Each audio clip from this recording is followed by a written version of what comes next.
ერთი წლის წინ აქ ამ მოედანზე კიევში დამოუკიდებლობის მოედანზე გამოვიდა 100,000-ობით ადამიანი, რათა დაეცვა საკუთარი დამოუკიდებლობა, თავისუფლება და ღირსება, რათა დაეცვა საკუთარი ქვეყნის სახელმწიფოებრიობა და არ მიეცა იანუკოვიჩის მარიონეტული ხელისუფლების მიერ ამ ქვეყნის სახელმწიფოებრიობის ჩამოშლის საშუალება. შედეგად რუსეთმა მოახდინა ყირიმის ოკუპაცია, მოახდინა სამხედრო ინტერვენცია, რასაც დღემდე ახორციელებს უკრაინის აღმოსავლეთით. 2008 წელს რუსეთმა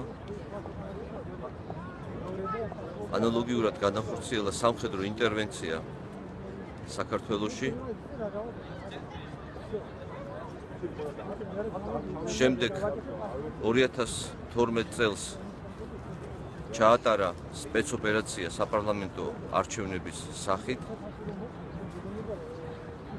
და სათავეში მოიყვანა საკუთარი მარიონეტი რუსი ოლიგარქი ბიძინა ივანიშვილი, ვისი ხელითაც დღეს ის ცდილობს ჩამოშალოს საქართველოს სახელმწიფოებრიობა, ფეხქვეშ გათელოს ჩვენი თავისუფლება და დამოუკიდებლობა. ეს არის ჩვენი საერთო ბრძოლა და ჩვენ არ გვაქვს ამ ბრძოლაში დამარცხების უფლება. ამიტომ 21 მარტს ყველა ერთად ერიც და ბერიც უნდა გამოვიდეთ ქუჩაში და დავიცვათ ჩვენი სახელმწიფოებრიობა, ჩვენი თავისუფლება, დამოუკიდებლობა და ღირსება. ეს არის გადამწყვეტი ბრძოლა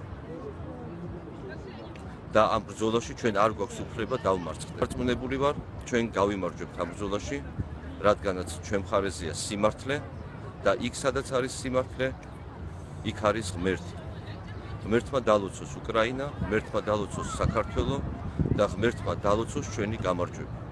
ამინ. 21 მარტს უკრაინელი ქართველები თქვენთანა ვართ. 21 მარტს ჩვენ სამშობლო გვიყვარს. 21 березня Украина з вами, Грузія. 21 მარტს ჩვენ აქედან გიერთდებით. საქართველო ჩვენ შენთანა ვართ.